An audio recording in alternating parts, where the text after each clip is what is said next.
ਸੂਰਾ ਸੋ ਪਹਿਚਾਨੀਐ,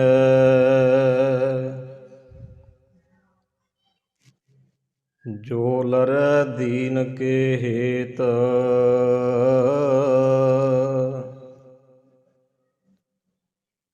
ਪੁਰਜਾ ਪੁਰਜਾ ਕਟ ਮਰੈ,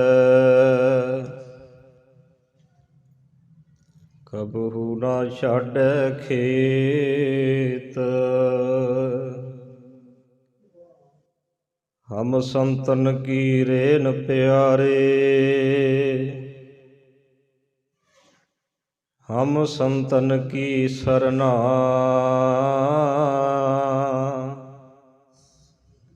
ਸੰਤ ਹਮਾਰੀ ਓਟ ਸਤਾਣੀ, ਸੰਤ ਹਮਾਰਾ ਗਹਿਣਾ। ਮੂਹ ਕੀ ਉਚਰੈ ਸ਼ਾਸਤਰ ਖਟ, ਪਿੰਗ ਗਿਰਨ ਚੜ ਜਾਏ।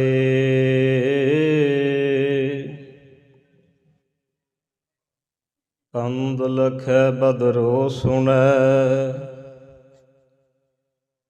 ਯੋ ਕਾਲ ਕਿਰਪਾ ਕਰਾਏ।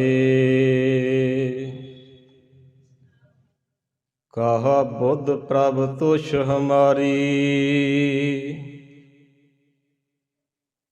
ਬਰ ਨ ਸਕੈ ਮਹਿਮਾ ਜੋ ਤਿਹਾਰੀ। ਹਮ ਨਾ ਸਕਤ ਕਰ ਸਿਫਤ ਤੁਮਾਰੀ,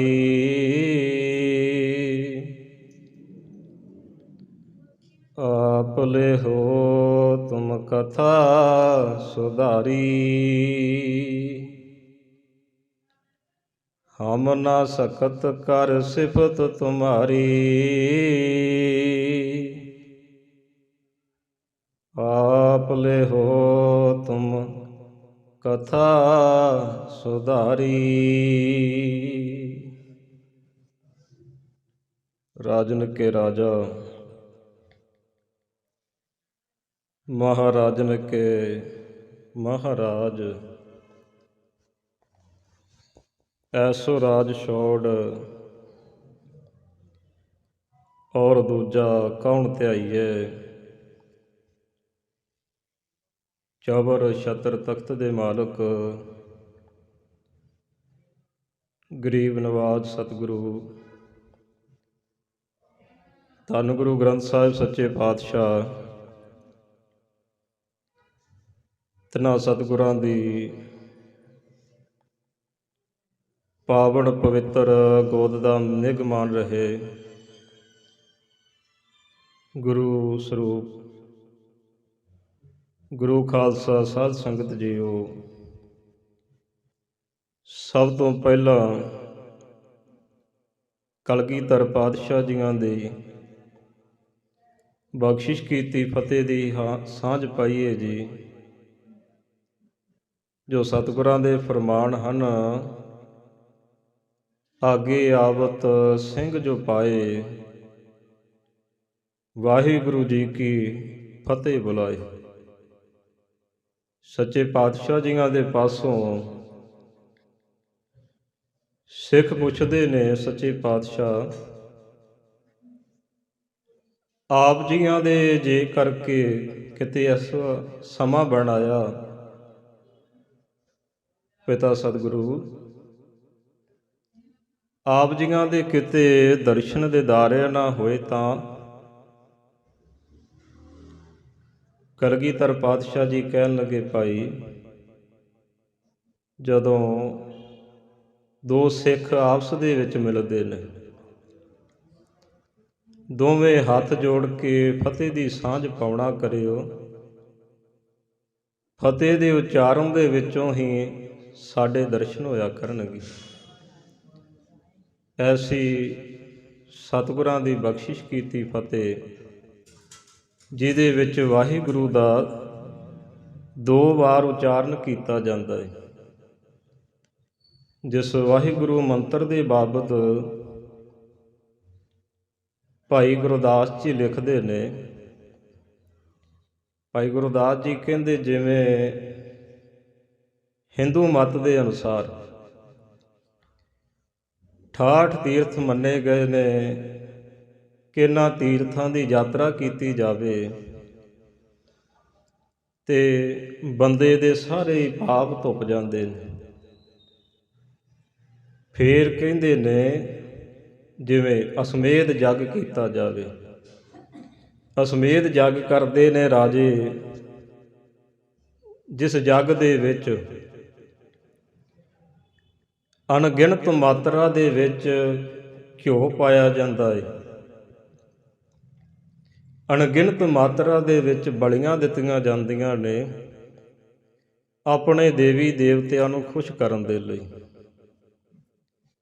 ਭਾਈ ਗੁਰਦਾਸ ਜੀ ਕਹਿੰਦੇ ਮੇਰੇ ਗੁਰੂ ਦੇ ਸਿੱਖਾਂ ਨੂੰ ਇਹ ਕਰਨ ਦੀ ਲੋੜ ਨਹੀਂ। ਜੇ ਗੁਰੂ ਦਾ ਸਿੱਖ ਇੱਕ ਵਾਰ ਆਪਣੇ ਮੁਖ ਦੇ ਵਿੱਚੋਂ ਵਾਹਿਗੁਰੂ ਉਚਾਰਨ ਕਰ ਦੇਵੇ ਨਾ, ਇਹ ਜਿੰਨੇ ਵੀ ਜੱਗਾਂ ਦਾ ਫਲ ਹੈ ਸਾਰਾ ਹੀ ਸਿੱਖ ਦੀ ਝੋਲੀ ਦੇ ਵਿੱਚ ਪੈ ਜਾਵੇਗਾ। ਐਸੀ ਫਤਿਹ ਦਾ ਉਚਾਰਨ 2 ਵਾਰ ਕੀਤਾ ਜਾਂਦਾ ਹੈ।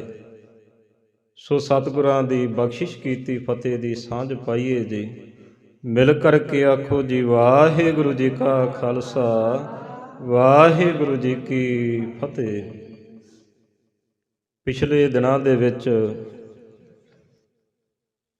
ਸਤਿਗੁਰਾਂ ਦੀ ਕਿਰਪਾ ਦੇ ਨਾਲ ਪਾਤਸ਼ਾਹ ਜੀਆਂ ਦੇ ਲਾਡਲਿਆਂ ਦਾ ਜੀਵਨ ਵਾਚਦੇ ਤੁਰੇ ਆ ਰਹੇ ਹਾਂ। ਪਿਛਲੇ ਦਿਨਾਂ ਦੇ ਵਿੱਚ ਸਰਵਣ ਕੀਤਾ ਕਿਵੇਂ ਸਤਿਗੁਰੂ ਜੀ ਚਮਕੌਰ ਦੀ ਗੜੀ ਦੇ ਵਿੱਚ ਪੁੱਤਰਾਂ ਨੂੰ ਸ਼ਹੀਦ ਕਰਾ ਕੇ ਆਪਣੀ ਉਮਤ ਤੋਂ, ਆਪਣੀ ਪ੍ਰਜਾ ਤੋਂ, ਆਪਣੇ ਪਿਆਰਿਆਂ ਤੋਂ, ਆਪਣੇ ਸਿੱਖਾਂ ਨੂੰ ਵਾਰ ਕੇ ਧੰਨ ਗੁਰੂ ਕਲਗੀਧਰ ਪਾਤਸ਼ਾਹ ਜੀ ਚਮਕੌਰ ਦੀ ਗੜੀ ਦੇ ਵਿੱਚੋਂ ਸਿੱਖਾਂ ਦੀਆਂ ਬੇਨਤੀਆਂ ਮੰਨਦੇ ਹੋਏ ਚਲੇ ਜਾਂਦੇ ਨੇ। ਨਾਲ 3 ਸਿੱਖ ਚਲੇ ਗਏ। ਕੱਲ੍ਹ ਦੇ ਦਿਨ ਆਪਾਂ ਵਾਚਿਆ ਕਿਵੇਂ ਚਮਕੌਰ ਦੀ ਗੜੀ ਦਾ ਦੂਸਰੇ ਦਿਨ ਦਾ ਜੰਗ ਹੁੰਦਾ। ਰਹਿੰਦੇ ਗਿਣਤੀ ਦੇ ਕੁਝ ਕੁ ਸਿੱਖ ਭਾਈ ਸੰਤ ਸਿੰਘ ਜੀ ਤੇ ਭਾਈ ਸੰਗਤ ਸਿੰਘ ਜੀ ਦੋਵੇਂ ਹੀ ਸਿੱਖ ਸ਼ਹੀਦੀ ਦਾ ਜਾਮ ਪੀ ਜਾਂਦੇ ਨੇ। ਉਸ ਵੇਲੇ ਮੁਗਲ ਭੱਜ ਕੇ ਆਉਂਦੇ ਨੇ, ਵੇਖਦੇ ਨੇ ਝਲਕਾਰਾ ਪੈਂਦਾ ਏ, ਖੌਰੇ ਕਲਗੀਧਰ ਨੂੰ ਸ਼ਹੀਦ ਕਰ ਦਿੱਤਾ। ਪਰ ਕੁਝ ਕੁ ਜਿਹੜੇ ਜਾਣਦੇ ਸਨ ਪਾਤਸ਼ਾਹ ਦੇ ਸਰੂਪ ਦੇ ਬਾਬਤ, ਉਹਨਾਂ ਨੇ ਜਦੋਂ ਤੱਕਿਆ ਕਹਿੰਦੇ ਨਹੀਂ, ਇਹ ਕਲਗੀਧਰ ਨਹੀਂ, ਇਹ ਕਲਗੀਧਰ ਦੇ ਸਿੱਖ ਨੇ। ਕਿਉਂਕਿ ਸਤਿਗੁਰਾਂ ਨੇ ਆਪਣੇ ਵਿੱਚ ਤੇ ਸਿੱਖਾਂ ਦੇ ਵਿੱਚ ਰੱਤੀ ਭਰ ਵੀ ਫਰਕ ਨਹੀਂ ਰੱਖਿਆ।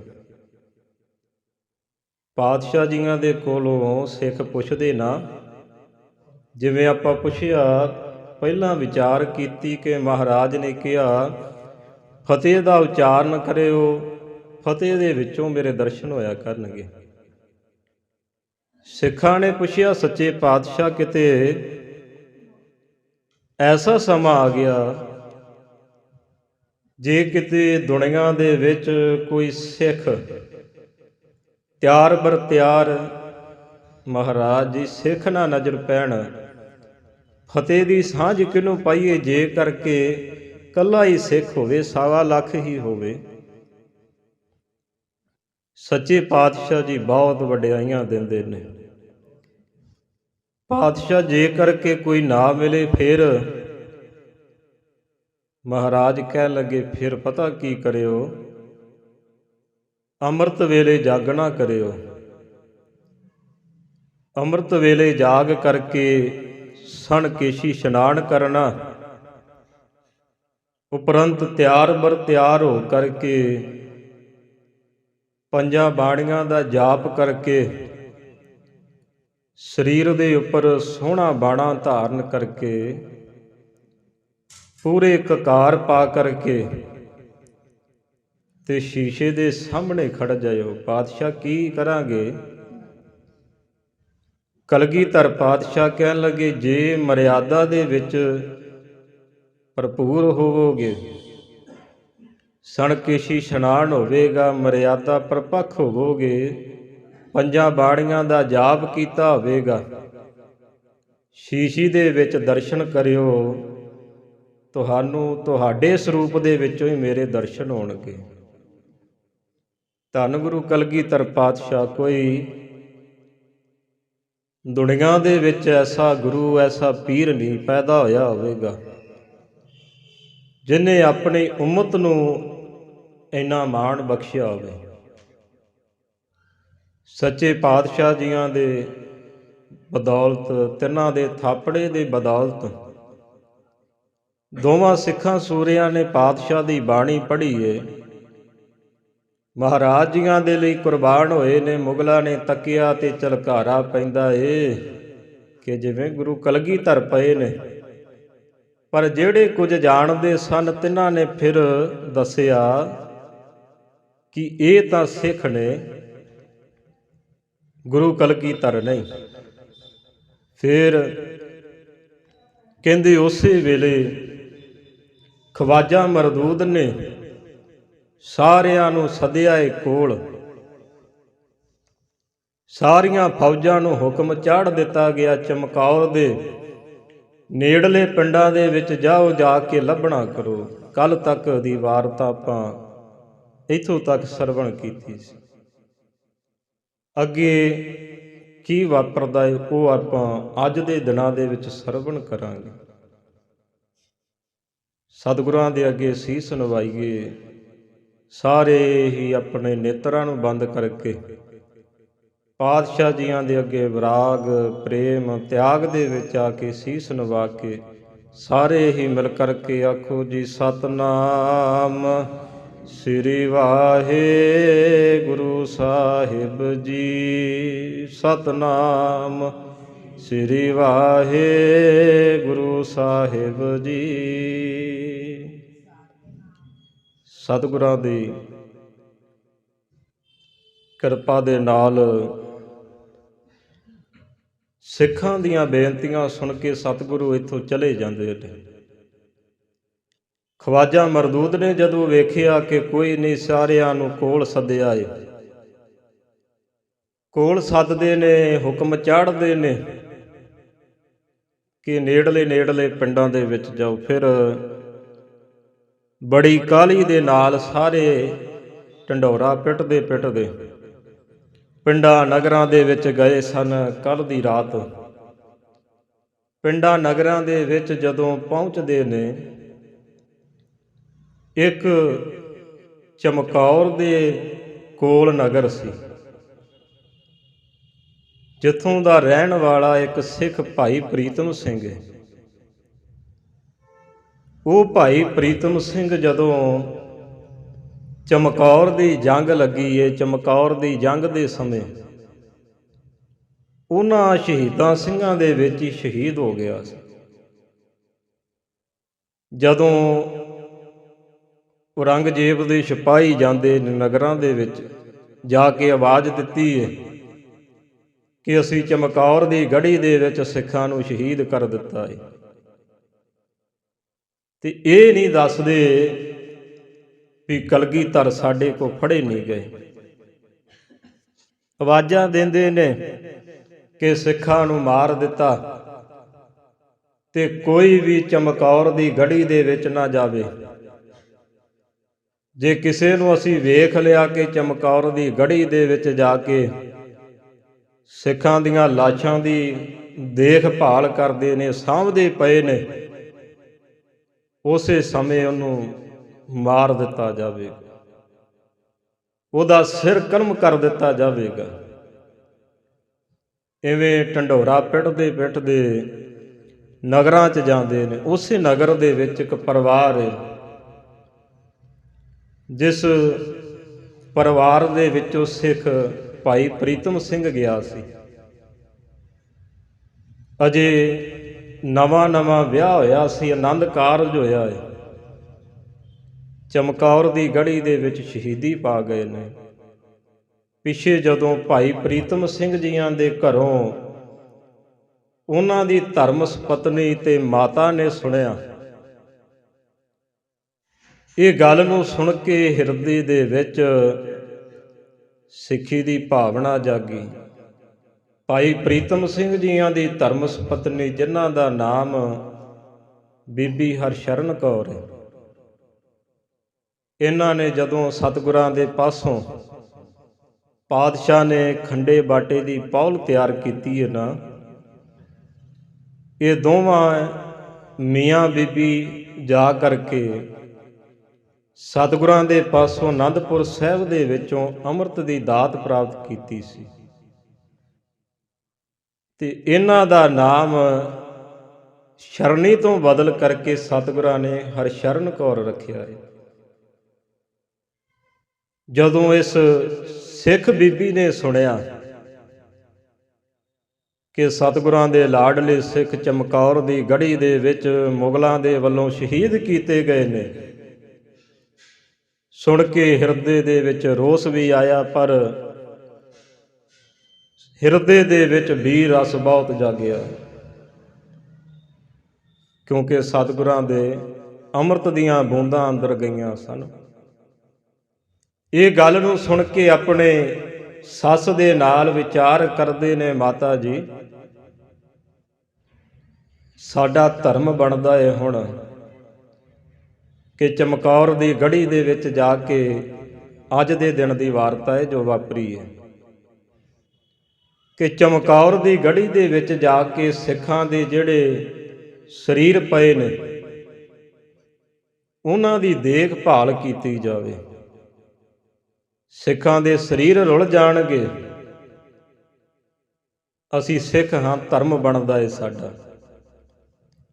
ਜਦੋਂ ਇੰਨੀ ਗੱਲ ਦੱਸੀ, ਅੱਗੋਂ ਮਾਂ ਕਹਿਣ ਲੱਗੀ, ਧੀਏ ਤੂੰ ਮੇਰੇ ਕੋਲ ਇਕੱਲੀ ਰਹਿ ਗਈ ਏ, ਪੁੱਤਰ ਤਾਂ ਮੇਰਾ ਚਮਕੌਰ ਦੀ ਗੜੀ ਦੇ ਵਿੱਚ ਸ਼ਹੀਦ ਹੋ ਗਿਆ ਹੋਵੇਗਾ। ਇੱਕੋ ਇੱਕ ਪੁੱਤਰ ਸੀ, ਉਹ ਤਾਂ ਸ਼ਹੀਦ ਹੋ ਗਿਆ। ਤੇਰੇ ਤੋਂ ਬਾਅਦ ਮੈਨੂੰ ਕਿਹਦਾ ਆਸਰਾ ਰਹਿ ਜਾਵੇਗਾ ਜੇ ਤੂੰ ਵੀ ਚਲੇ ਜਾਏਂਗੀ? ਇਹ ਤਾਂ ਹੈ ਨਹੀਂ ਕਿ ਤੈਨੂੰ ਮੁਗਲ ਛੱਡ ਦੇਣਗੇ। ਹੱਥ ਜੋੜੇ ਨੇ ਬੀਬੀ ਨੇ। ਬੀਬੀ ਹਰਸ਼ਰਨ ਕੌਰ ਕਹਿਣ ਲੱਗੇ, ਮਾਤਾ ਜੀ ਹਾਂ ਇਹ ਤਾਂ ਗੱਲ ਪੱਕੀ ਹੈ ਕਿ ਜੇ ਕਰਕੇ ਮੈਂ ਚਮਕੌਰ ਦੀ ਗੜੀ ਦੇ ਵਿੱਚ ਜਾਨੀ ਹਾਂ, ਜਿਉਂਦੀ ਤਾਂ ਮੈਂ ਵਾਪਸ ਨਹੀਂ ਆਉਣਾ, ਇਹ ਤਾਂ ਪੱਕਾ ਹੈ। ਪਰ ਮਾਂ, ਮੇਰਾ ਵੀ ਨਾਂ ਕਿਤੇ ਸ਼ਹੀਦਾਂ ਦੇ ਵਿੱਚ ਲਿਖਿਆ ਜਾਵੇਗਾ। ਸੁਣਿਆ ਏ ਕਿ ਕਲਗੀਧਰ ਪਾਤਸ਼ਾਹ ਸ਼ਹੀਦਾਂ ਨੂੰ ਬਹੁਤ ਪ੍ਰੇਮ ਕਰਦੇ ਨੇ। ਜਿਹੜੇ ਸ਼ਹੀਦ ਹੁੰਦੇ ਨੇ, ਸੁਣਿਆ ਏ ਸਤਿਗੁਰੂ ਦੀ ਗੋਦ ਦੇ ਵਿੱਚ ਜਾਂਦੇ ਨੇ। ਮੈਂ ਚਾਹੁੰਦੀ ਹਾਂ ਪਿਤਾ ਸਤਿਗੁਰੂ ਦੀ ਗੋਦ ਮਿਲ ਜਾਵੇ। ਗੱਲ ਸੁਣ ਕਰਕੇ ਮਾਂ ਨੇ ਵੀ ਬੜਾ ਮਾਣ ਕੀਤਾ ਹੈ। ਆਪਣੀ ਨਹੁੰ ਨੂੰ ਤਿਆਰ ਕਰਕੇ ਚਮਕੌਰ ਸਾਹਿਬ ਦੇ ਵੱਲ ਭੇਜ ਦਿੱਤਾ। ਬੀਬੀ ਹਰਸ਼ਰਨ ਕੌਰ ਚੱਲੇ ਨੇ। ਚੱਲਦਿਆਂ ਚੱਲਦਿਆਂ ਬੜੇ ਹੀ ਮੁਗਲਾਂ ਦੇ ਘੇਰੇ ਨੇ ਅੱਗੇ। ਘੇਰਿਆਂ ਦੇ ਵਿੱਚੋਂ ਬਚਦੇ ਬਚਦੇ ਉੱਥੇ ਪਹੁੰਚੇ ਨੇ ਜਿੱਥੇ ਚਮਕੌਰ ਦੀ ਗੜੀ ਦੇ ਵਿੱਚ ਲਾਸ਼ਾਂ ਪਈਆਂ ਨੇ। ਜਦੋਂ ਤੁਰਨ ਲੱਗੇ ਸੀ ਨਾ, ਉਦੋਂ ਮਾਂ ਨੇ ਕਿਹਾ ਸੀ, ਧੀਏ ਤੂੰ ਚੱਲੀ ਤਾਂ ਹੈ, ਪਰ ਚਮਕੌਰ ਦੀ ਗੜੀ ਦੇ ਵਿੱਚ ਲਾਸ਼ਾਂ ਬਹੁਤ ਆਉਣਗੀਆਂ। ਇਹ ਤਾਂ ਹੈ ਨਹੀਂ ਕਿ ਤੈਨੂੰ ਪਹਿਚਾਣ ਹੋ ਜਾਵੇਗੀ। ਉਹਨਾਂ ਦੇ ਸਰੀਰ ਵੱਡੇ ਹੋਣਗੇ, ਉਹਨਾਂ ਦੇ ਮੁਖੜਿਆਂ ਤੇਰੇ ਕੋਲੋਂ ਪਹਿਚਾਨੇ ਨਹੀਂ ਜਾਣੇ। ਕਿਵੇਂ ਪਹਿਚਾਨੇਗੀ? ਤੇ ਬੀਬੀ ਹਰਸ਼ਰਨ ਕੌਰ ਕਹਿਣ ਲੱਗੀ, ਮਾਂ ਜਦੋਂ ਜਾਵਾਂਗੀ ਤਾਂ ਇੱਕ ਕਲਗੀਧਰ ਪਾਤਸ਼ਾਹ ਨੇ ਸਾਨੂੰ ਵਿਲੱਖਣਤਾ ਦਿੱਤੀ ਹੈ ਕਿ ਲੱਖਾਂ ਦੇ ਵਿੱਚ ਵੀ ਸਿੱਖ ਦੀ ਪਹਿਚਾਣ ਕਰਨੀ ਬੜੀ ਸੌਖੀ ਹੈ। ਕਿਵੇਂ? ਕਹਿਣ ਲੱਗੇ ਮਾਂ ਉਹਨਾਂ ਦੇ ਹੱਥਾਂ ਦੇ ਵਿੱਚ ਸਤਿਗੁਰੂ ਦੀ ਬਖਸ਼ਿਸ਼ ਕੜੇ ਹੋਣਗੇ। ਉਹਨਾਂ ਕੜਿਆਂ ਨੂੰ ਵੇਖ ਕਰਕੇ ਜਾਂ ਫਿਰ ਆਪਣੇ ਸਿੱਖ ਵੀਰਾਂ ਦੇ ਦੁਮਾਲਿਆਂ ਨੂੰ ਵੇਖ ਕਰਕੇ ਪਹਿਚਾਣ ਕਰ ਲਵਾਂਗੀ ਕਿ ਸਿੱਖ ਨੇ। ਇਵੇਂ ਚਮਕੌਰ ਦੀ ਗੜੀ ਦੇ ਵਿੱਚ ਲੋਥਾਂ ਪਈਆਂ ਨੇ, ਮੁਗਲਾਂ ਦੀਆਂ ਲੋਥਾਂ ਨੇ, ਨਾਲ ਸਿੱਖਾਂ ਦੇ ਸਰੀਰ ਪਏ ਨੇ। ਲੱਭਦੇ ਲੱਭਦੇ ਜਾਨ ਬਚਾਉਂਦੇ ਕਹਿੰਦੇ ਸਾਰੇ ਹੀ ਸਿੱਖਾਂ ਦੀਆਂ ਲਾਸ਼ਾਂ ਸਰੀਰ ਇਕੱਠੇ ਕੀਤੇ ਨੇ। ਇਵੇਂ ਤਕਰੀਬਨ ਲਗਭਗ 32 ਸਰੀਰ ਇਕੱਠੇ ਕਰ ਲਏ ਨੇ। ਕਵੀ ਭਾਈ ਸੰਤੋਖ ਸਿੰਘ ਜੀ ਲਿਖਦੇ, ਕਹਿੰਦੇ ਲਗਭਗ 32 ਸਰੀਰ ਇਕੱਠੇ ਕਰ ਲਏ ਨੇ। ਉਹਨਾਂ ਦਾ ਸੰਸਕਾਰ ਕਰਨ ਦੇ ਲਈ ਕੋਲ ਲੱਕੜਾਂ ਇਕੱਠੀਆਂ ਕੀਤੀਆਂ ਜਿੰਨੀਆਂ ਮੁਗਲਾਂ ਦੀਆਂ ਪਈਆਂ ਸਨ। ਸਾਰੇ ਪਾਸੋਂ ਲੱਕੜਾਂ ਦਾ ਇੰਤਜ਼ਾਮ ਕੀਤਾ ਏ ਕਿ ਇਹਨਾਂ ਦਾ ਸੰਸਕਾਰ ਕਰਨਾ। ਚਿਖਾ ਚੁਣ ਦਿੱਤੀ ਏ। ਚਿਖਾ ਦੇ ਉੱਪਰ ਚੰਡਾ ਲਾ ਕੇ ਚੰਡਾ ਪ੍ਰਚੰਡ ਕੀਤਾ, ਅੱਗ ਲਾਈ ਏ।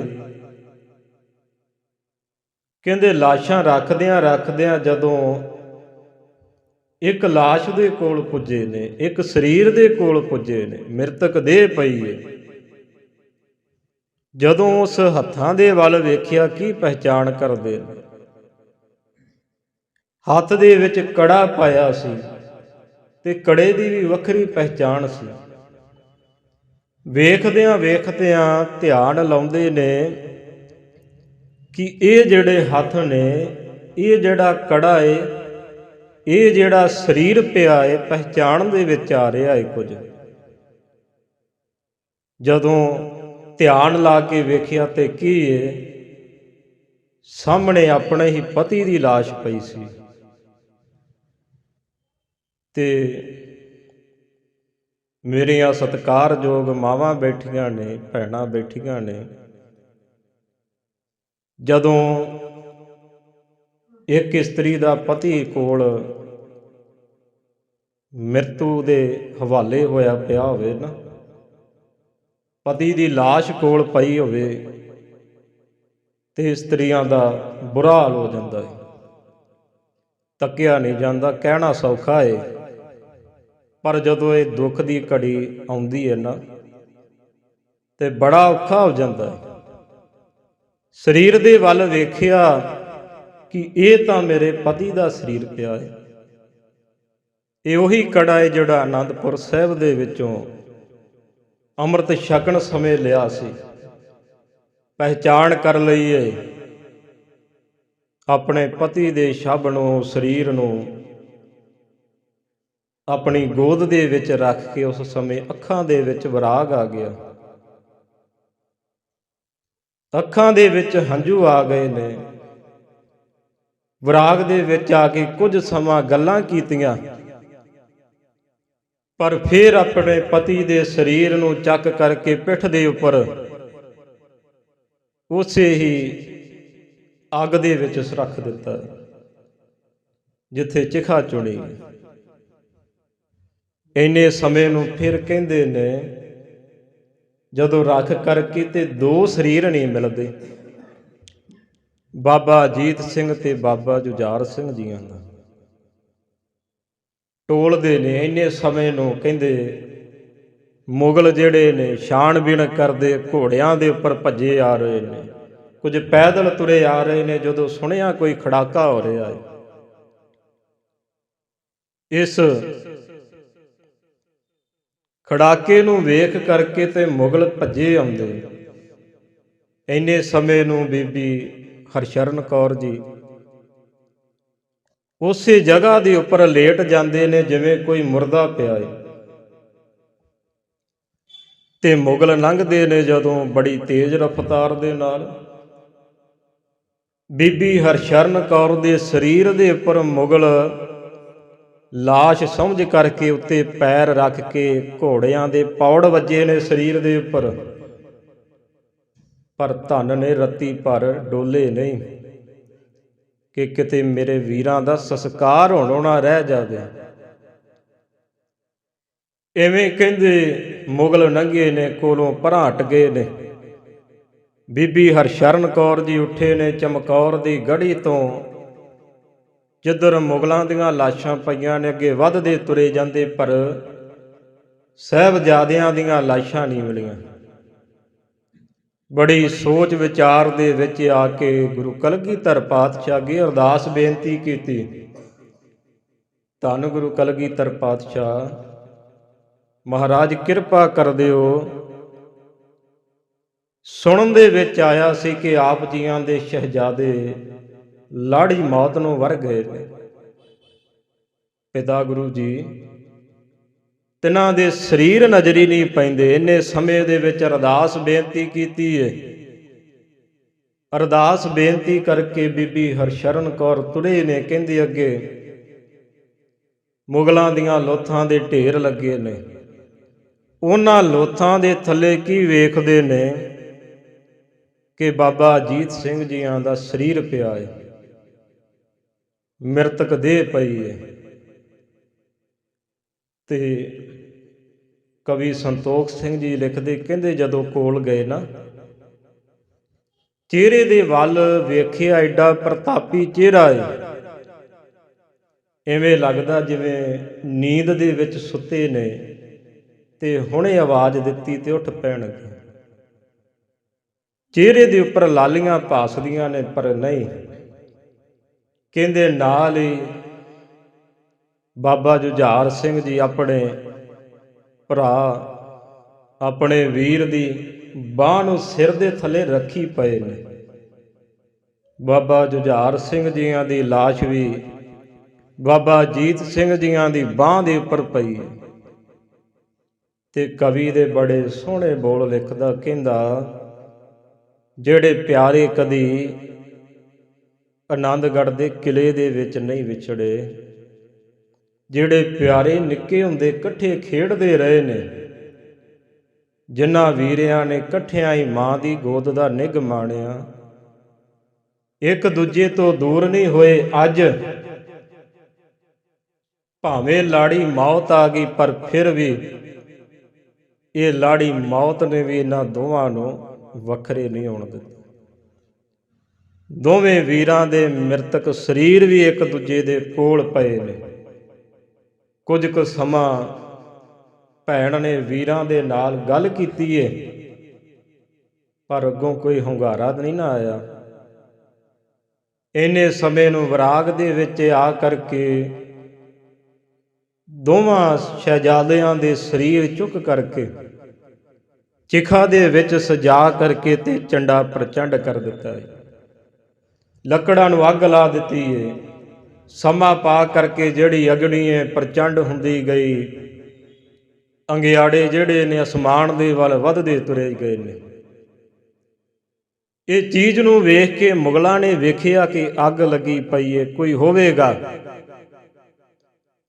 ਬੜੀ ਕਾਹਲੀ ਦੇ ਨਾਲ ਮੁਗਲ ਆਏ ਨੇ। ਇੱਧਰ ਬੀਬੀ ਹਰਸ਼ਰਨ ਕੌਰ ਨੇ ਵੇਖ ਲਿਆ ਮੁਗਲ ਆ ਰਹੇ ਨੇ। ਤਿਆਰ ਬਰ ਤਿਆਰ ਸਨ ਨਾ। ਗਾਤਰੇ ਵੱਡੀ ਤੇਗ ਸੀ। ਸ੍ਰੀ ਸਾਹਿਬ ਕੱਢ ਲਈ ਮਿਆਨ ਦੇ ਵਿੱਚੋਂ। ਮੁਗਲ ਕੋਲ ਆਏ ਨੇ ਤੇ ਮੁਗਲ ਕੋਲ ਆਏ ਨੇ ਆ ਕਰਕੇ ਬੀਬੀ ਦੇ ਉੱਤੇ ਵਾਰ ਕਰਨ ਲੱਗੇ ਨੇ। ਪਹਿਲਾਂ ਪੁੱਛਿਆ ਕੀ ਕਰਦੀ ਪਈ ਹੈ, ਕਿਉਂਕਿ ਸਤਿਕਾਰ ਹੋਵੇਗਾ ਸਾਡੇ ਦਿਲਾਂ ਦੇ ਵਿੱਚ ਹੋਵੇਗਾ। ਮੁਗਲਾਂ ਨੇ ਸਤਿਕਾਰ ਦੇ ਨਾਲ ਨਹੀਂ ਸੀ ਪੁੱਛਣਾ। ਪੁੱਛਿਆ ਗਿਆ, ਕਹਿਣ ਲੱਗੀ ਮੈਂ ਆਪਣੇ ਸਿੱਖਾਂ ਭਰਾਵਾਂ ਵੀਰਾਂ ਦੀਆਂ ਲਾਸ਼ਾਂ ਦਾ ਸੰਸਕਾਰ ਕਰਦੀ ਪਈ ਆ। ਕਹਿਣ ਲੱਗੇ ਸੁਣਿਆ ਨਹੀਂ ਸੀ ਜਦੋਂ ਐਲਾਨ ਕੀਤਾ ਸੀ ਕਿ ਕਿਸੇ ਨੇ ਵੀ ਆ ਕੇ ਇਹਨਾਂ ਸਿੱਖਾਂ ਦੇ ਸਰੀਰਾਂ ਨੂੰ ਸਾਂਭਣਾ ਨਹੀਂ। ਕਹਿਣ ਲੱਗੇ ਸੁਣਿਆ ਸੀ। ਇਹ ਨਹੀਂ ਸੁਣਿਆ ਫਿਰ ਕੀ ਕੀਤਾ ਜਾਵੇਗਾ। ਕਹਿਣ ਲੱਗੇ ਸੁਣਿਆ ਸੀ। ਇਹ ਵੀ ਜ਼ਾਲਮਾਂ ਨੇ ਹਿਰਦੇ ਦੇ ਵਿੱਚ ਰੱਤੀ ਤਰਸ ਲਈ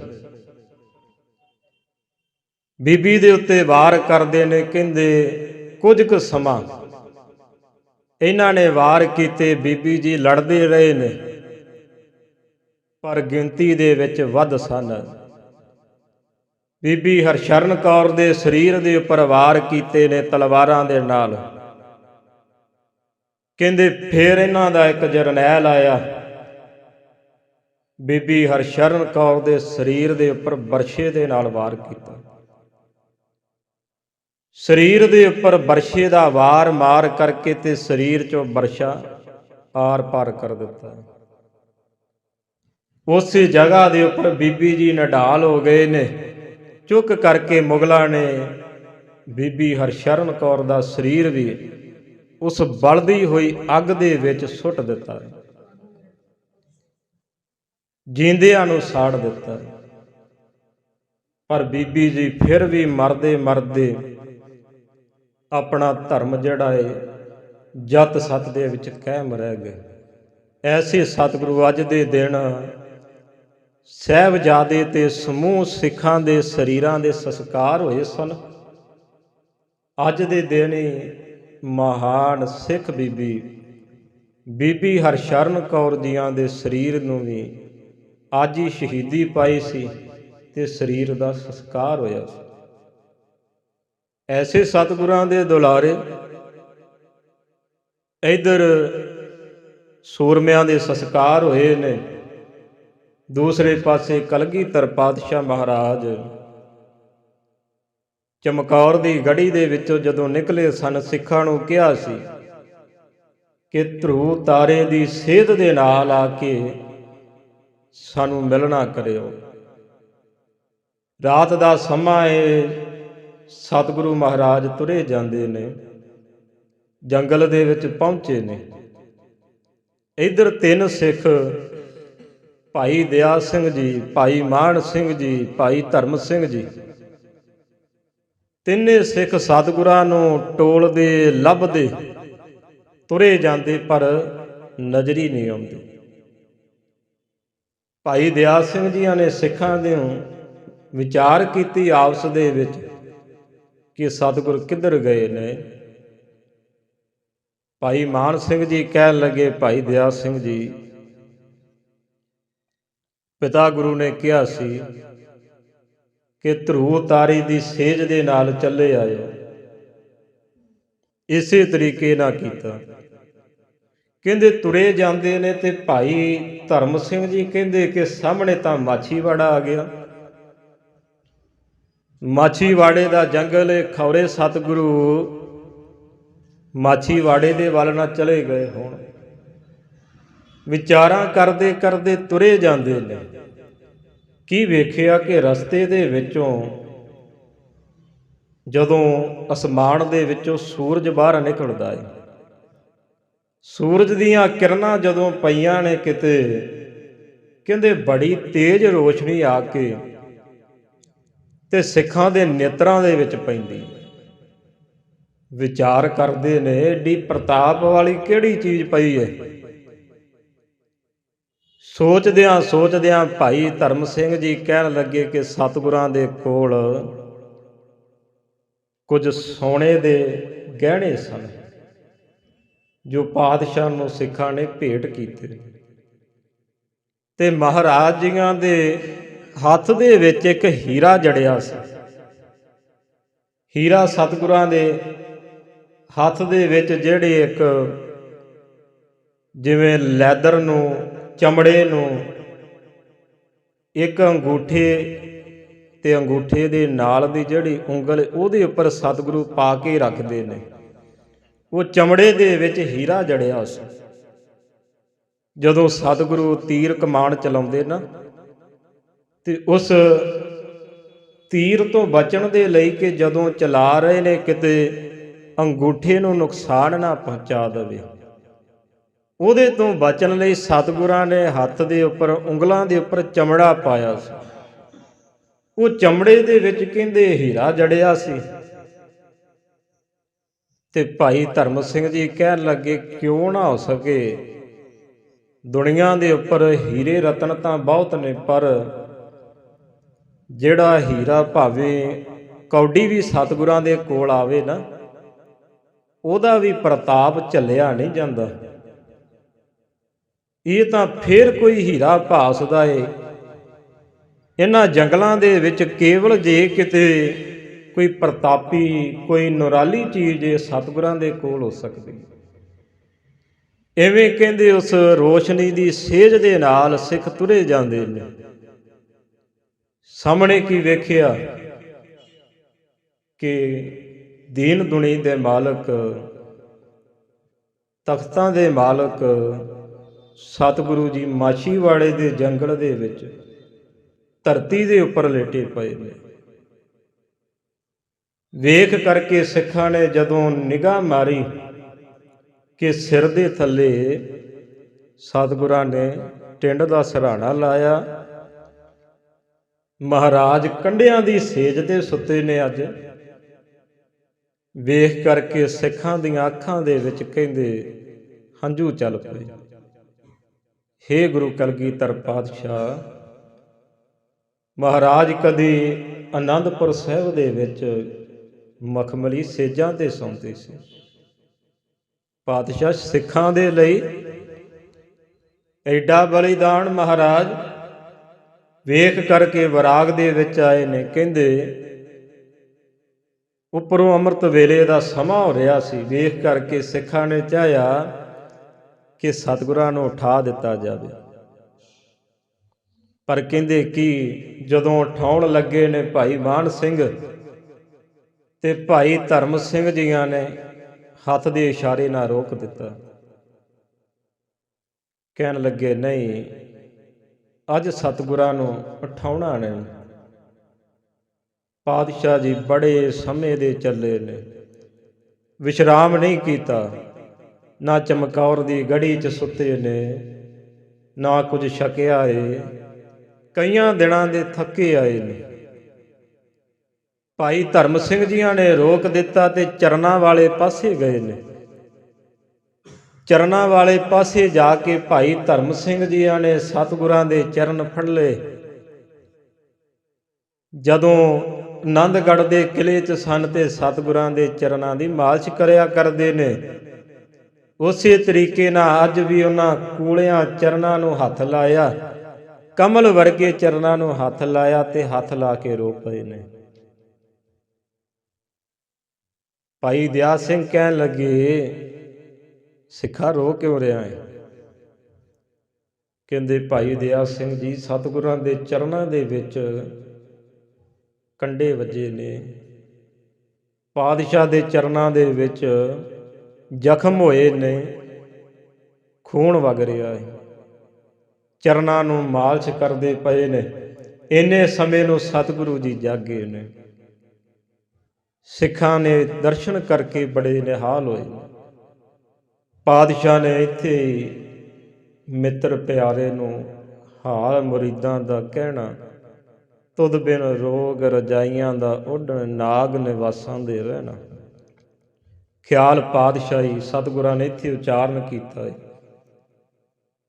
ਤੇ ਸੱਚੇ ਪਾਤਸ਼ਾਹ ਪੋਹ ਦੇ ਦਿਨਾਂ ਦੇ ਵਿੱਚ ਵੀ ਠੰਡ ਨਹੀਂ ਪੈਂਦੀ, ਕਿਉਂਕਿ ਗੁਰੂ ਅਰਜਨ ਮਹਾਰਾਜ 12 ਮਾਹ ਦੇ ਵਿੱਚ ਸਤਿਗੁਰੂ ਉਚਾਰਨ ਕਰਦੇ ਨਾ, ਭੋਖ ਤੁਖਾਰ ਨਾ ਵਿਆਪਈ, ਕੰਠ ਮਿਲਿਆ ਹਰ ਨਾ ਹੋ। ਮਹਾਰਾਜ ਕਹਿੰਦੇ ਉਹਨਾਂ ਨੂੰ ਭੋਖ ਭਾਵ ਪੋਹ ਦੇ ਮਹੀਨੇ ਦੇ ਵਿੱਚ, ਤੁਖਾਰ ਕਹਿੰਦੇ ਨੇ ਠੰਡ ਨੂੰ, ਬਰਫ਼ ਨੂੰ, ਕਹਿੰਦੇ ਪੋਹ ਦੇ ਦਿਨਾਂ ਦੇ ਵਿੱਚ ਨਾ ਉਹਨਾਂ ਨੂੰ ਇਹ ਜਿਹੜੀ ਠੰਡ ਹੈ, ਬਰਫ਼, ਭੋਖ ਤੁਖਾਰ ਨਾ ਵਿਆਪਈ, ਨਹੀਂ ਵਿਆਪਦੀ ਭਾਵ ਉਹਨਾਂ ਨੂੰ ਮਹਿਸੂਸ ਨਹੀਂ ਹੁੰਦੀ। ਕਿਹਨਾਂ ਨੂੰ? ਸਤਿਗੁਰੂ ਜੀ ਕਹਿੰਦੇ ਨੇ ਕੰਠ ਮਿਲਿਆ ਹਰ ਨਾ ਹੋ। ਕੰਠ ਜਿਨ੍ਹਾਂ ਦੇ ਗਲੇ ਦੇ ਨਾਲ, ਜਿਨ੍ਹਾਂ ਦੇ ਗਲ ਦੇ ਨਾਲ ਨਾ ਹੋ ਪ੍ਰਤੀ, ਉਹ ਜਿਹੜਾ ਪਤੀ ਪਰਮੇਸ਼ਵਰ ਅਕਾਲ ਪੁਰਖੇ ਜਿਨ੍ਹਾਂ ਨੂੰ ਮਿਲ ਗਿਆ ਨਾ, ਉਹਨਾਂ ਨੂੰ ਪੋਹ ਦੇ ਮਹੀਨੇ ਦੇ ਵਿੱਚ ਫਿਰ ਠੰਡ ਜਿਹੜੀ ਹੈ ਮਹਿਸੂਸ ਨਹੀਂ ਹੁੰਦੀ। ਦੀਨ ਦੁਨੀ ਦੇ ਮਾਲਕ ਇੱਥੋਂ ਚੱਲੇ ਨੇ ਮਾਛੀਵਾੜੇ ਤੋਂ, ਚੱਲਦੇ ਚੱਲਦੇ ਅੱਗੇ ਕਈ ਜਗ੍ਹਾ ਤੇ ਸਤਿਗੁਰਾਂ ਨੇ ਟਿਕਾਣਾ ਕੀਤਾ। ਫਿਰ ਸਤਿਗੁਰੂ ਜੀ ਜਾ ਕੇ ਇੱਕ ਜਗ੍ਹਾ ਤੇ ਵਿਸ਼ਰਾਮ ਕਰਦੇ ਨੇ। ਸਿੱਖ ਕੋਲ ਆਏ ਨੇ ਸਤਿਗੁਰੂ।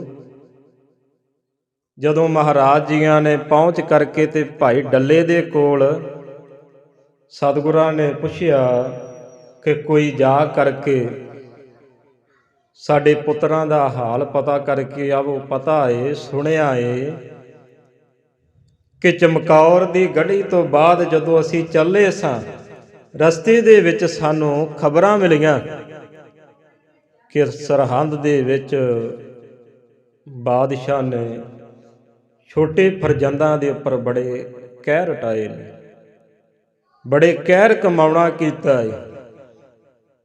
ਕਹਿੰਦੇ ਉਸ ਵੇਲੇ ਭਾਈ ਡੱਲੇ ਨੇ ਆਪਣੇ ਸਿੱਖਾਂ ਨੂੰ ਭੇਜਿਆ। ਨੂਰਾ ਮਾਈ ਗਿਆ ਏ। ਨੂਰੇ ਮਾਈ ਨੇ ਜਾ ਕਰਕੇ ਉੱਥੋਂ ਖਬਰ ਲਈ ਏ ਸਤਿਗੁਰੂ ਜੀ ਇੱਧਰ ਇੱਕ ਰੁੱਖ ਦੇ ਥੱਲੇ ਬੈਠੇ ਨੇ। ਮਹਾਰਾਜ ਕਹਿਣ ਲੱਗੇ, ਸਿੱਖੋ ਵੇਖਣਾ ਕਰੋ ਕਿ ਨੂਰਾ ਗਿਆ ਅਜੇ ਤੱਕ ਪਹੁੰਚਿਆ ਨਹੀਂ। ਰੁੱਖ ਦੇ ਉੱਪਰ ਚੜ੍ਹ ਕੇ ਵੇਖੋ। ਸਿੱਖ ਕਹਿਣ ਲੱਗੇ, ਸੱਚੇ ਪਾਤਸ਼ਾਹ ਜੇ ਤਾਂ ਦਿਨ ਦੇ ਸਮੇਂ ਗਏ ਸਨ ਮਹਾਰਾਜ, ਅਜੇ ਤਾਂ ਪਹੁੰਚਿਆ ਨਹੀਂ ਹੋਣਾ। ਫਿਰ ਦੂਸਰੀ ਵਾਰ ਕਿਹਾ, ਕਹਿੰਦੇ ਕੋਈ ਚੜ੍ਹ ਕੇ ਵੇਖੋ ਰੁੱਖ ਦੇ ਉੱਪਰ। ਕਹਿਣ ਲੱਗੇ, ਸੱਚੇ ਪਾਤਸ਼ਾਹ ਨਹੀਂ, ਅਜੇ ਤਾਂ ਕਿੱਥੇ ਮੁੜ ਜਾਣਗੇ। ਫਿਰ ਤੀਸਰੀ ਵਾਰ ਕਹਿੰਦੇ ਸਤਿਗੁਰਾਂ ਨੇ ਕਿਹਾ, ਭਾਈ ਕੋਈ ਤਾਂ ਇਸ ਰੁੱਖ ਦੇ ਉੱਪਰ ਚੜ੍ਹ ਕਰਕੇ ਵੇਖੋ ਕਿਤੇ ਤੁਰਿਆ ਹੀ ਨਾ ਆਉਂਦਾ ਹੋਵੇ। ਕਹਿੰਦੇ ਸਿੱਖ ਇੱਧਰੋਂ ਸਤਿਗੁਰਾਂ ਦੇ ਅੰਦਰ ਦੀ ਜਾਣ ਕੇ ਕਹਿੰਦੇ, ਕਦੇ ਸਤਿਗੁਰਾਂ ਨੇ ਬਚਨ ਕਹੇ ਸਨ ਕਿ ਕਿਸੇ ਸਾਧੂ ਦਾ ਤੀਜਾ ਬਚਨ ਨਹੀਂ ਮੋੜਨਾ ਚਾਹੀਦਾ। ਸਾਧੂ ਦਾ ਤੀਜਾ ਬਚਨ ਨਹੀਂ ਕਦੀ ਮੋੜਨਾ। ਕਹਿੰਦੇ ਉਸ ਵੇਲੇ ਸੁਣ ਕਰਕੇ ਕਹਿੰਦੇ ਖੌਰੇ ਕੀ ਸਤਿਗੁਰਾਂ ਦੀ ਰਜ਼ਾ ਹੋਵੇ, ਬਚਨ ਨਹੀਂ ਮੋੜਿਆ। ਕਹਿੰਦੇ ਕੋਈ ਉੱਪਰ ਚੜ੍ਹ ਕੇ ਵੇਖ ਲਵੋ, ਵੇਖਣ ਦੇ ਵਿੱਚ ਸਾਡਾ ਕੀ ਜਾਂਦਾ। ਇੱਕ ਸਿੱਖ ਰੁੱਖ ਦੇ ਉੱਪਰ ਚੜ੍ਹਿਆ। ਕਹਿੰਦੇ ਦੂਰ ਝਾਤ ਮਾਰੀਏ, ਸਾਹਮਣੇ ਲੱਗਦਾ ਏ ਕੋਈ ਤੁਰਿਆ ਆਉਂਦਾ ਏ। ਸਿੱਖ ਨੇ ਵੇਖ ਕੇ ਬਾਕੀਆਂ ਨੂੰ ਦੱਸਿਆ, ਕਹਿੰਦੇ ਲੱਗਦਾ ਏ ਕੋਈ ਦੂਰੋਂ ਤੁਰਿਆ ਆਉਂਦਾ ਏ, ਪਰ ਨੂਰਾ ਮਾਈ ਏਡੀ ਛੇਤੀ ਨਹੀਂ ਆ ਸਕਦਾ, ਅਜੇ ਤਾਂ ਪੁੱਜਾ ਹੀ ਹੋਵੇਗਾ ਉੱਥੇ। ਕਹਿੰਦੇ ਕੁਝ ਕੁ ਸਮਾਂ ਉਡੀਕ ਕੀਤੀ, ਨੇੜੇ ਆਏ, ਵੇਖਿਆ ਏ ਕਿ ਨਹੀਂ, ਨੂਰਾ ਮਾਈ ਪਹੁੰਚ ਗਿਆ। ਕਹਿੰਦੇ ਉਸ ਵੇਲੇ ਸਤਿਗੁਰੂ ਜੀ ਕਹਿਣ ਲੱਗੇ, ਨੂਰਿਆ ਲਾਲਾਂ ਦਾ ਹਾਲ ਤਾਂ ਦੱਸ। ਕਹਿੰਦੇ ਨੂਰੇ ਮਾਈ ਦੇ ਕੋਲੋਂ ਦੱਸਿਆ ਨਹੀਂ ਗਿਆ। ਗਲਾ ਭਰ ਆਇਆ, ਨੇਤਰਾਂ ਦੇ ਵਿੱਚੋਂ ਜ਼ਾਰ ਜ਼ਾਰ ਹੰਝੂ ਚੱਲਦੇ ਨੇ। ਸਤਿਗੁਰੂ ਜੀ ਵੀਰ ਰਸ ਦੇ ਵਿੱਚ ਆਏ। ਮਹਾਰਾਜ ਕਹਿਣ ਲੱਗੇ, ਨੂਰਿਆ ਪਤਾ ਹੈ ਕੀ ਵਾਪਰਿਆ ਹੋਏਗਾ, ਅਸੀਂ ਜਾਣਦੇ ਹਾਂ ਕੀ ਵਾਪਰਿਆ ਏ ਸਰਹੰਦ ਦੇ ਵਿੱਚ, ਪਰ ਤੇਰੇ ਮੁਖ ਦੇ ਵਿੱਚੋਂ ਇੱਕ ਵਾਰ ਸੁਣਨਾ ਚਾਹੁੰਦੇ ਹਾਂ। ਕਹਿੰਦੇ ਉਸ ਵੇਲੇ ਜਦੋਂ ਦੱਸੀ ਸਾਰੀ ਵਾਰਤਾ, ਪਾਤਸ਼ਾਹ ਲਾਡਲਿਆਂ ਨੂੰ ਕੰਧਾਂ ਦੇ ਵਿੱਚ ਚਿਣ ਕਰਕੇ ਸ਼ਹੀਦ ਕਰ ਦਿੱਤਾ ਗਿਆ। ਮਹਾਰਾਜ ਜੀਆਂ ਦੇ ਹੱਥ ਦੇ ਵਿੱਚ ਤੀਰ ਸੀ। ਪਾਤਸ਼ਾਹ ਨੇ ਤੀਰ ਦੀ ਨੋਕ ਦੇ ਨਾਲ ਕਹਿੰਦੇ ਇੱਕ ਘਾਹ ਦਾ ਬੂਟਾ ਸੀ, ਪਾਤਸ਼ਾਹ ਨੇ ਪੱਟ ਕੇ ਸੁੱਟਤਾ। ਜਦੋਂ ਉਸ ਬੂਟੇ ਨੂੰ ਪੱਟ ਕੇ ਸੁੱਟਿਆ ਤੇ ਕੋਲ ਭਾਈ ਦਿਆਲ ਸਿੰਘ ਨੇ ਹੱਥ ਜੋੜ ਲਏ, ਮਹਾਰਾਜ ਇਹ ਕਲਗੀਆਂ ਵਾਲੇ ਸਤਿਗੁਰੂ, ਆਪ ਜੀ ਜਦੋਂ ਵੀ ਕੋਈ ਵਾਰਤਾ ਕਰਦੇ ਹੋ, ਪਾਤਸ਼ਾਹ ਕੋਈ ਕੌਤਕ ਕਰਦੇ ਹੋ, ਇਹਦੇ ਵਿੱਚ ਕੋਈ ਨਾ ਕੋਈ ਰਮਜ ਹੁੰਦੀ ਹੈ। ਮਹਾਰਾਜ ਤੁਸੀਂ ਬਿਨਾਂ ਮਤਲਬ ਤੋਂ ਕੋਈ ਚੀਜ਼ ਨਹੀਂ ਕਰਦੇ ਅਜੇ ਤੱਕ। ਪਾਤਸ਼ਾਹ ਜੇ ਕਰਕੇ ਤੁਸੀਂ ਗਲੇਲਾਂ ਚਲਾਈਆਂ ਸੀ ਨਾ, ਉਹਨਾਂ ਦੇ ਵਿੱਚ ਵੀ ਮਤਲਬ ਸੀ ਕੋਈ, ਕਿ ਸਮੇਂ ਦੀ ਹਕੂਮਤ ਨੂੰ ਸਾਵਧਾਨ ਕਰ ਦਿੱਤਾ ਸੀ ਛੋਟੀ ਉਮਰ ਦੇ ਵਿੱਚ ਹੀ। ਜਦੋਂ ਸਤਿਗੁਰਾਂ ਗਲੇਲਾਂ ਚਲਾਈਆਂ ਛੋਟੀ ਉਮਰ ਦੇ ਵਿੱਚ, ਮਹਾਰਾਜ ਜੀਆਂ ਦੇ ਕੋਲ ਸਮੇਂ ਦੀ ਹਕੂਮਤ ਦੇ ਪੈਰੋਕਾਰ ਤੁਰੇ ਜਾਂਦੇ ਨੇ ਤੇ ਮਹਾਰਾਜ ਜੀ ਉਹਨਾਂ ਦੇ ਵੱਲ ਵੇਖ ਕੇ ਹੱਸਦੇ ਨੇ ਤੇ ਕਦੀ ਪੱਥਰ ਮਾਰਦੇ ਨੇ। ਇਹ ਜਿਹੜੀ ਗੱਲ ਏ ਉਹਨਾਂ ਪੈਰੋਕਾਰਾਂ ਨੇ ਮਾਤਾ ਗੁਜਰ ਕੌਰ ਜੀਆਂ ਨੂੰ ਦੱਸੀ ਜਾ ਕੇ। ਮਾਤਾ ਗੁਜਰ ਕੌਰ ਜੀਆਂ ਨੇ ਉਸ ਵੇਲੇ ਆਪਣੇ ਪਤੀ ਧੰਨ ਗੁਰੂ ਤੇਗ ਬਹਾਦਰ ਮਹਾਰਾਜ ਜੀਆਂ ਨੂੰ ਚਿੱਠੀ ਲਿਖੀ ਏ, ਕਿਉਂਕਿ ਗੁਰੂ ਤੇਗ ਬਹਾਦਰ ਮਹਾਰਾਜ ਕੋਲ ਨਹੀਂ ਅਜੇ। ਚਿੱਠੀ ਲਿਖੀ ਏ, ਅਸਾਮ ਦੀ ਧਰਤੀ ਦੇ ਵਿੱਚ ਚਿੱਠੀ ਪਹੁੰਚੀ। ਚਿੱਠੀ ਦੇ ਉੱਪਰ ਲਿਖਿਆ ਸੀ, ਪਤੀ ਦੇਵ ਆਪ ਜੀਆਂ ਦਾ ਪੁੱਤਰ ਅਜੇ ਛੋਟੀ ਉਮਰ ਦੇ ਵਿੱਚ ਪੈਰੋਕਾਰ ਤੁਰੇ ਜਾਂਦੇ ਸੀ ਹਕੂਮਤ ਦੇ। ਤਿੰਨਾਂ ਨੂੰ ਵੇਖ ਕੇ ਹੱਸਦੇ ਸੀ, ਗਲੇਲਾਂ ਨਾਲ ਮਾਰਦੇ ਸੀ, ਪੱਥਰ ਮਾਰਦੇ ਸੀ। ਧੰਨ ਗੁਰੂ ਤੇਗ ਬਹਾਦਰ ਪਾਤਸ਼ਾਹ ਇਹ ਗੱਲ ਨੂੰ ਪੜ੍ਹ ਕੇ ਤੇ ਬੜੇ ਖੁਸ਼ ਹੋਏ ਨੇ ਤੇ ਮਹਾਰਾਜ ਜੀਆਂ ਨੇ ਥੱਲੇ ਜਵਾਬ ਲਿਖ ਕੇ ਭੇਜਿਆ। ਸਤਿਗੁਰੂ ਲਿਖਦੇ ਨੇ, ਮਹਾਰਾਜ ਕਹਿੰਦੇ ਗੋਬਿੰਦ ਜੋ ਕੀਆ ਭਲਾ ਕੀਆ, ਕਿ ਜੋ ਵੀ ਗੁਰੂ ਗੋਬਿੰਦ ਭਾਵ ਗੁਰੂ ਗੋਬਿੰਦ ਮਹਾਰਾਜ ਕਲਗੀਧਰ ਪਾਤਸ਼ਾਹ ਨੇ ਜੋ ਕਰ ਦਿੱਤਾ, ਭਾਵ ਸਾਡੇ ਪੁੱਤਰ ਨੇ ਜੋ ਕਰ ਦਿੱਤਾ ਹੈ ਉਹ ਭਲਾ ਕੀਤਾ ਹੈ, ਕੁਝ ਮਾੜਾ ਨਹੀਂ ਕੀਤਾ। ਜਦੋਂ ਚਿੱਠੀ ਪਹੁੰਚੀ ਮਾਤਾ ਗੁਜਰ ਕੌਰ ਜੀਆਂ ਨੇ ਪੜ੍ਹਿਆ ਤੇ ਸਤਿਗੁਰਾਂ ਨੇ ਵੀ ਲਿਖਿਆ ਸੀ ਕਿ ਸਾਡੇ ਸ਼ਹਿਜ਼ਾਦੇ ਜੋ ਵੀ ਕਰਨ ਕਦੀ ਸਾਡੇ ਸ਼ਹਿਜ਼ਾਦੇ ਨੂੰ ਦੁਖੀ ਨਹੀਂ ਹੋਣ ਦੇਣਾ। ਜੋ ਸਾਡਾ ਸ਼ਹਿਜ਼ਾਦਾ ਕਵੇ ਉਹਨੂੰ ਸਤ ਕਰਕੇ ਮੰਨ ਲੈਣਾ। ਉਹ ਦੀਨ ਦੁਨੀ ਦੇ ਮਾਲਕ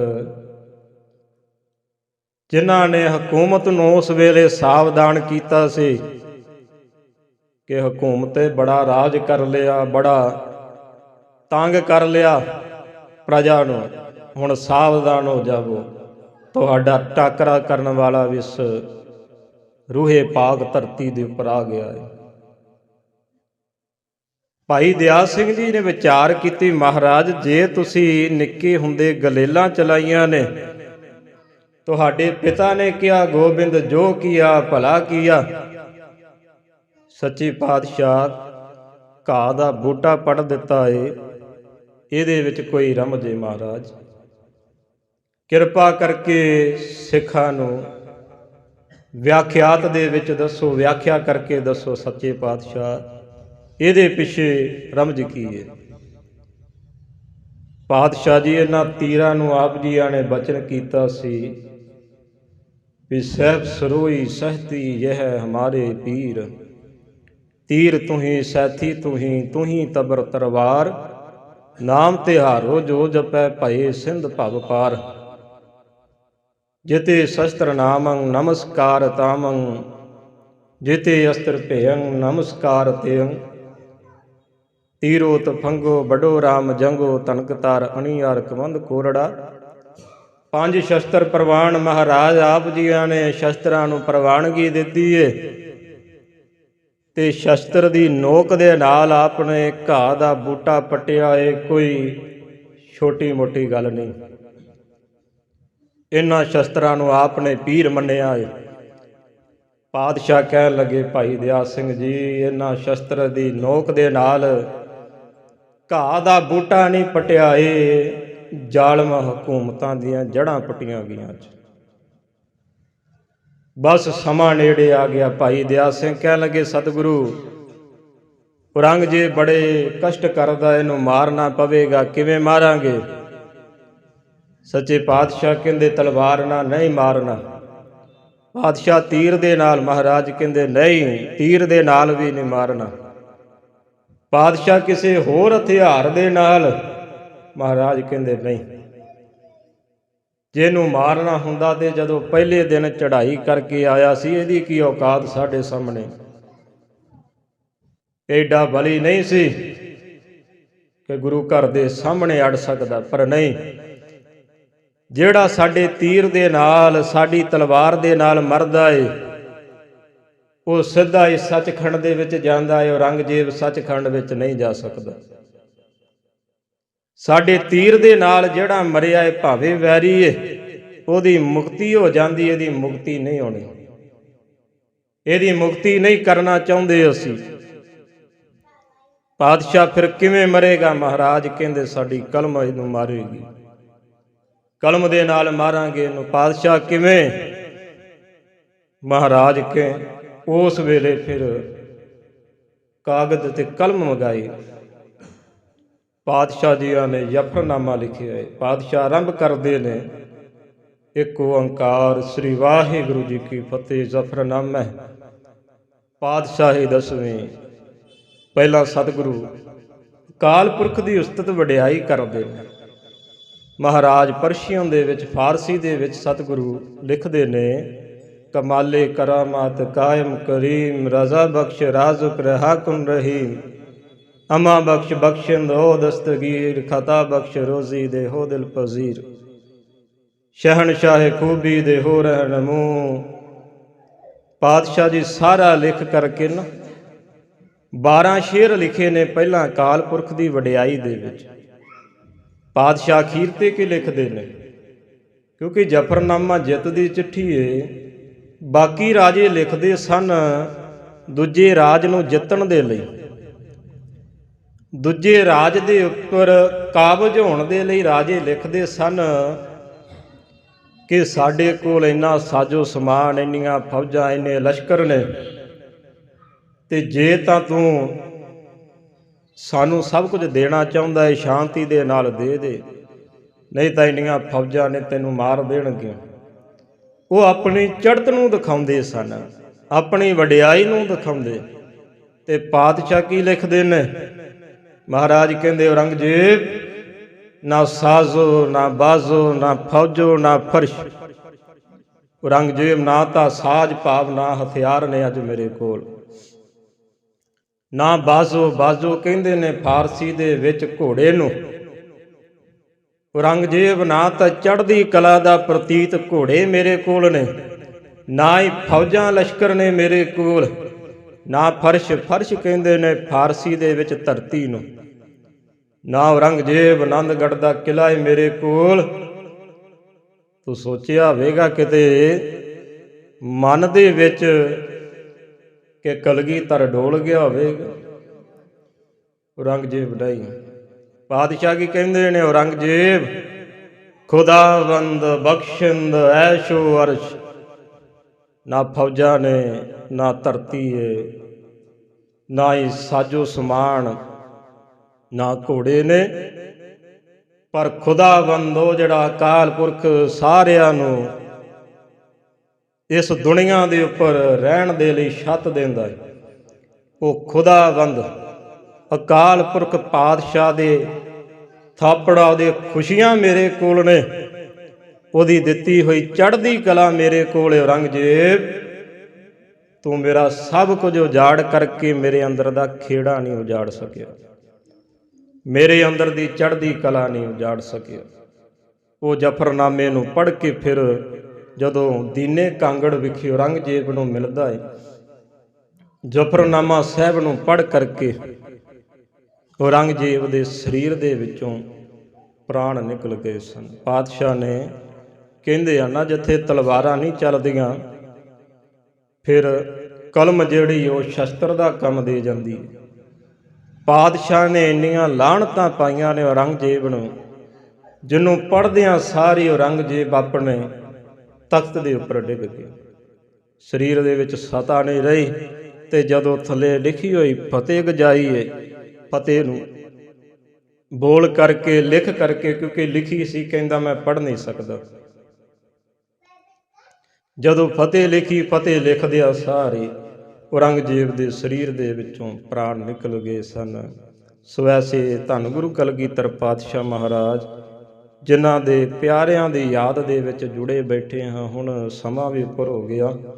ਅੱਜ ਦੇ ਦਿਨ ਬੀਬੀ ਹਰਸ਼ਰਨ ਕੌਰ, ਜਿਨ੍ਹਾਂ ਦਾ ਜੀਵਨ ਵਾਚਿਆ ਹੈ ਆਪਾਂ, ਤਿਨਾਂ ਦੀ ਸ਼ਹਾਦਤ ਤੇ ਬਾਕੀ ਸਿੱਖਾਂ ਜਿਹੜੇ ਚਮਕੌਰ ਦੀ ਗੜੀ ਦੇ ਵਿੱਚ ਸ਼ਹੀਦ ਹੋਏ ਨੇ, ਉਹਨਾਂ ਸੂਰਿਆਂ ਦੇ ਅੱਜ ਸਰੀਰਾਂ ਦੇ ਸੰਸਕਾਰ ਹੋਏ ਸਨ।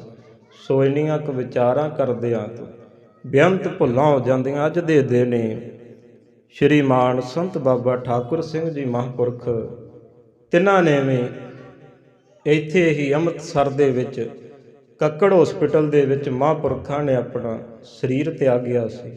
ਅੱਜ ਦੇ ਦਿਨ ਮਹਾਂਪੁਰਖਾਂ ਦਾ ਵੀ ਸੱਚਖੰਡ ਗਮਨ ਦਿਵਸ ਹੈ, ਜਿਨ੍ਹਾਂ ਮਹਾਂਪੁਰਖਾਂ ਨੇ 84 ਤੋਂ ਬਾਅਦ ਦਰਬਾਰ ਸਾਹਿਬ ਦੀ ਸੇਵਾ ਕਰਵਾਈ, ਸਿੱਖ ਸੰਗਤਾਂ ਨੂੰ ਪ੍ਰੇਰਨਾ ਦੇ ਕਰਕੇ, ਤੇ ਸ਼ਹੀਦਾਂ ਸਿੰਘਾਂ ਨੂੰ ਜਿਨ੍ਹਾਂ ਨੇ ਮਾਇਆ ਭੇਜ ਕਰਕੇ ਸ਼ਹੀਦਾਂ ਸਿੰਘਾਂ ਦੇ ਪਰਿਵਾਰਾਂ ਦੇ ਵਿੱਚ ਆਨੰਦ ਕਾਰਜ ਕਰਵਾਏ।